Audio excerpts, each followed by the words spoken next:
How did the B-25 Mitchell revolutionize United States air power in World War II and earn its status as an aviation icon? We could not get to Japan with what we had available at the time. They needed something to be able to take off from a Navy aircraft carrier.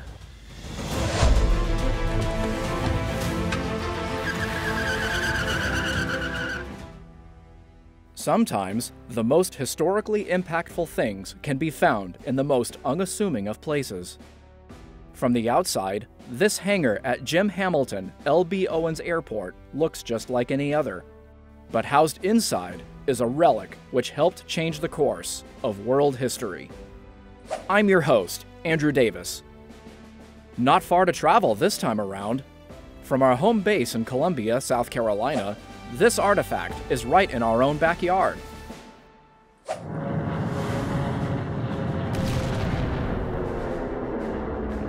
December 7th, 1941, a date which will live in infamy. After the attack at Pearl Harbor, American armed forces needed a morale boost, and it came in the form of the Doolittle Raiders. Could you tell us about the infamous attack at Pearl Harbor?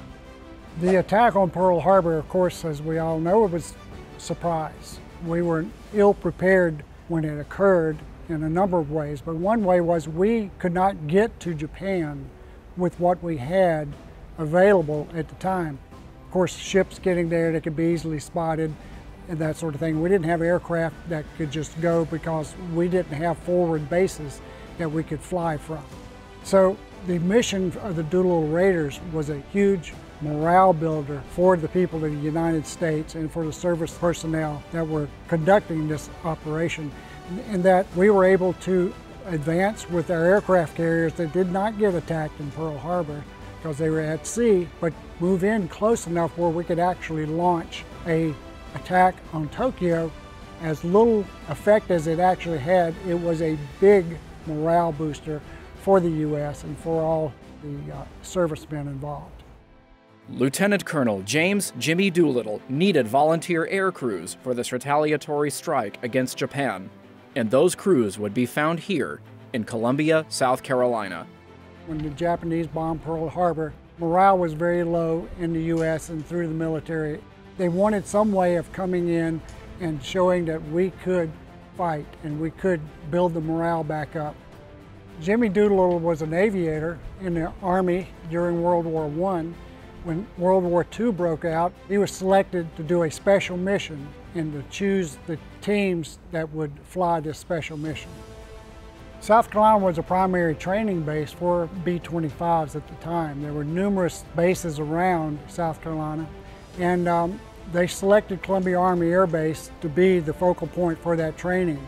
The 17th Bomb Group was in Oregon, and they were reassigned here and used at Columbia Army Air Base to select the crews and to do a limited amount of training before moving on. The Army Air Corps needed an aircraft capable of taking off from a Navy aircraft carrier, a feat never attempted at that point in history.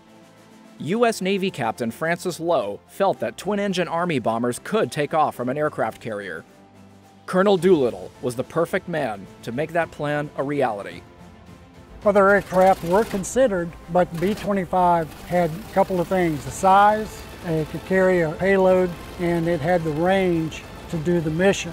But the unique thing about it was they needed something with those ingredients to be able to take off from a Navy aircraft carrier, which had never been done before.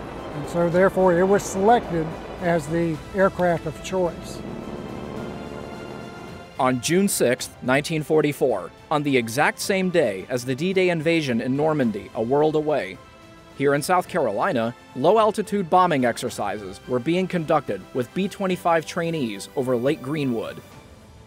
During the course of those exercises, a B-25C's propellers accidentally touched the water below, causing it to crash and sink into the lake, where it rested for 39 years. The plane was found intact in March 1983. Matt Self, the son of Greenwood Mills founder Jim Self, organized a group to raise this B-25. In cooperation with Senator Strom Thurmond and the U.S. Navy Reserves, the aircraft was salvaged from its watery grave. In March of 1983, we went and searched for the aircraft. We brought some explosive ordnance disposal folks from Charleston up to help us do the side scan sonar to look for the aircraft. Well, the EOD folks had arrived a day before we got there and was searching the lake for the aircraft with the side scan sonar.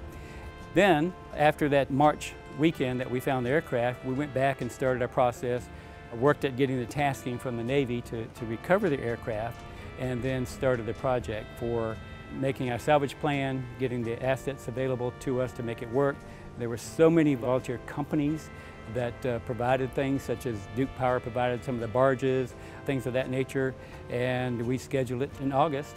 We came down here and we recovered the aircraft in a matter of 10 days, I guess. After the bomber was recovered, it needed a home. Columbia's Owens Field Airport seemed the proper choice. Columbia had hosted Doolittle Raider reunions here in the past because they started at Columbia Army Air Base. Their idea was to acquire this aircraft, bring it here, and restore it for Doolittle Raider reunions that were going to be held here. And because the money was invested by the city and by the county to do the restoration, of course, stayed here. And logistically, it's difficult to move that large aircraft around anywhere. So therefore, it just became home here for this aircraft. This B-25C model is the last remaining aircraft from the fleet used to train the airmen who perpetuated Doolittle's legacy at Columbia Army Air Base. There are only 6 B-25Cs left in existence. Although she will never again take to the skies, she is currently undergoing restoration for static display. The South Carolina Historic Aviation Foundation plans to use her as the centerpiece for a future aviation museum in the Palmetto State. For more information about seeing this warbird for yourself, visit www.schistoricaviation.org. We'll see you next time on Curiosity Trek.